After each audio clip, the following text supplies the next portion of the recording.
love, you're listening to the Died on Ashanta podcast. I'm a resilience strategist and migrant integration specialist who has spent the last 20 years traveling, working, and studying throughout the Caribbean, North America, Europe, Africa, and Asia. As a globetrotter, I quickly learned how to bounce back from crisis and how to thrive in new and strange places.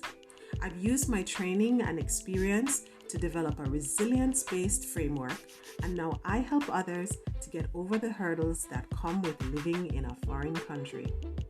Now on this podcast, I invite you to join me on this journey of living with simplicity, joy, and resiliency. From green smoothies to goal setting, we'll cover it all. We'll talk about all the things that help us to thrive through the storm.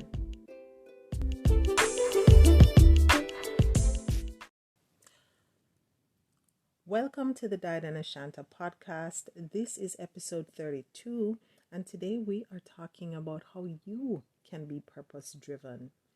Now, of course, we are considering the spiritual ways that we cultivate resilience. And you probably know, for example, the purpose of a handbag, the purpose of a book, the purpose of a car. But do you know your purpose? I'm of the opinion that when you are not living on purpose, very likely because you're unaware of the purpose you serve, you are very likely to deal with a lot of stress, strain, frustration, adversity that would not necessarily appear in your life if you had any idea about who you are, what you contribute to this world in the time that you are here, and how it is that you need to go about making your impact. Now, of course, everyone has a different purpose, and none is more important than the other. In the same way that your toenail, which is tiny, apparently weak and thin, but it serves a purpose just in the same way your skull or your brain, which we admire and think are so complex and important. Every person has a purpose, a role to play in life, and none is more important than the other. But how can it be acknowledged or respected if you don't know it, if you don't live it? One of the consequences of not living in purpose is feeling overwhelmed.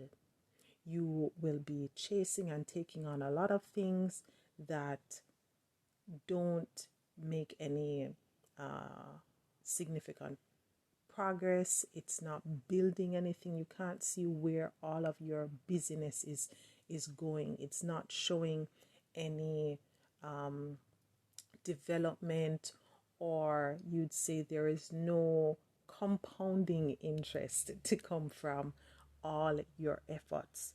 You also could end up feeling very empty, where you're doing all these things or you are not sure what to do and you're just living from day to day. Some people would say bouncing from pillar to post and not seeing the purpose of you getting up and breathing every day. There's just this empty numbness because you are not living in purpose. Another way this lack of purpose, lack of awareness of your purpose can affect you is by being misaligned, whether this is misalignment in your vocation, misalignment in the relationships that you cultivate, misalignment with how you deal with yourself. You just feel like nothing is working, nothing makes sense. There is a lot of conflict or miscommunication, or just things never seem to fall into place in a perfect synchronous way. These are all signs that you aren't living on purpose. If you don't have something driving you and compelling you, even when things are tough something that gives you hope and a passion to overcome the challenges that are affecting you in your life, then definitely it is a sign that you are not living in purpose. Purpose is that thing that allows someone to get up even when they are broken down, to move forward even when they have been set back immensely. It is the thing that causes you to create doors where none existed before. That is the power of purpose. And then you would probably want to know, how do I know that I'm on purpose versus someone else's purpose? How do I know if I'm to do what this person is doing? Or, like, how do I know? Well, there's one proverb from Ghana which says, no one collects someone else's destiny. No one collects someone else's destiny. Now, this saying from the Akan people in Ghana is clearly demonstrated when you look at, say, for example, track and field as a sport. There are so many track and field athletes in times gone by and currently, and there are more up and coming. And even though they're all in the same field, the same industry, every one of them has to play their own path. They don't duplicate what the other has done. Everyone has to run their own race, accomplish their own wins. They have to deal with their own failures, their own setbacks. Everyone's path is different. And so even if you get the impression that maybe what your destiny, what your purpose is, looks very similar to maybe someone else, don't assume that someone else can accomplish what you were set here to do.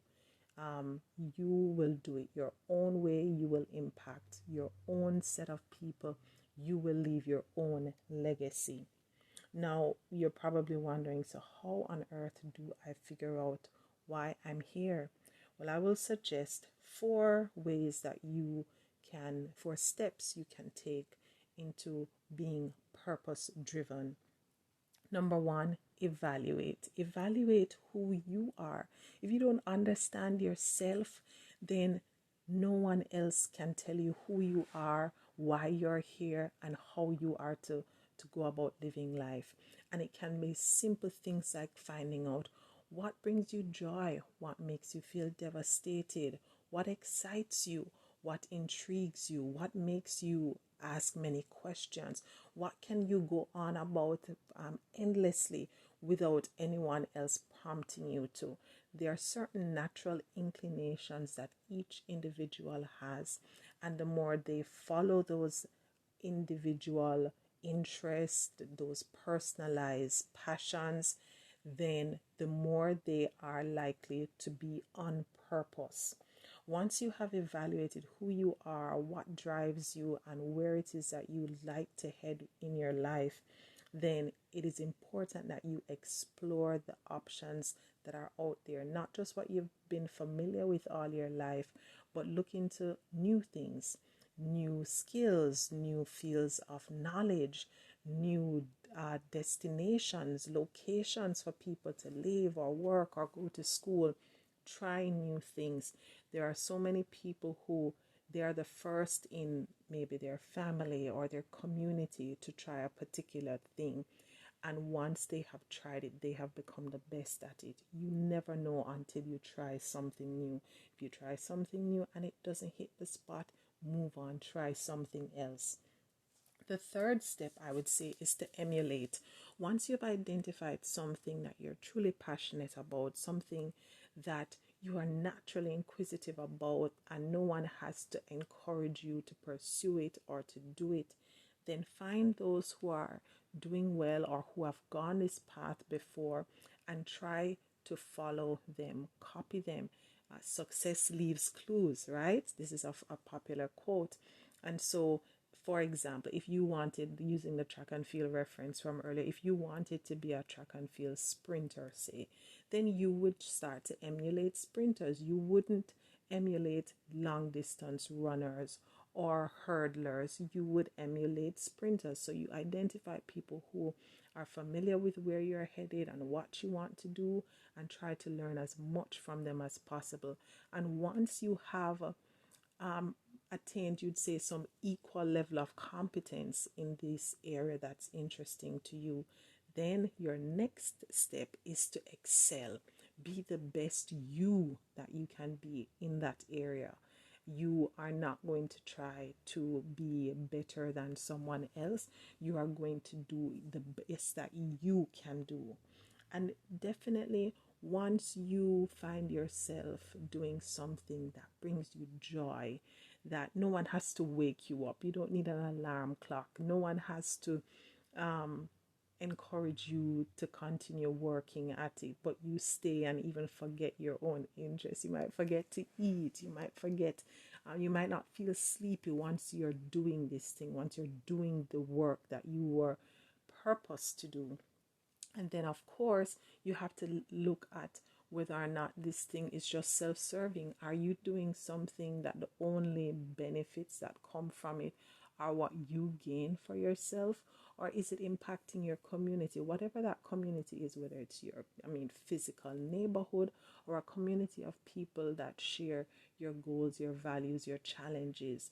If what you do, the work that you're purposed to do, impacts our larger community, the society, nations, etc. And it doesn't have to be like, oh, you're going to impact 1 million people. Sometimes your purpose is just to shape and mold one person who will then go on to do much more. But whatever it is, it must serve others, not just yourself. And then finally, I would suggest that your purpose needs to have longevity. It must not just stop with you. It needs to either make a significant change in the way people function or do things or understand things, or create continuity, which means that your work is going to be continued by those who come after you. So those are some of the ways that you can pursue this whole journey, this process of knowing what your purpose is. And once you have gone along this path and followed the 4 steps of evaluation, exploration, emulation, and excelling, then you would be able to evaluate, does this thing bring me joy? Is it impacting my community? And does it have longevity? Those are my suggestions. And one of them, today I'm going to recommend 2 books that have significantly impacted my life and helped me to be more purpose-driven. One being The One Thing by Gary Keller and Jay Papasan. And the second one being The Design to Win Roadmap by Kamika Ruth Taylor. These books have significantly shifted the direction of my life and caused me to be purpose-driven. And this is a part of the reason why I cultivate resilience, and why it is I'm able to overcome different hurdles and adversities that I've had to deal with in my life. And so I would want to encourage you. Also, I want to challenge you. Be purpose-driven. If you are off course, misaligned, overwhelmed, or just feeling empty, then this is your challenge to make a change and find out who you are, why you are here, and to get to it.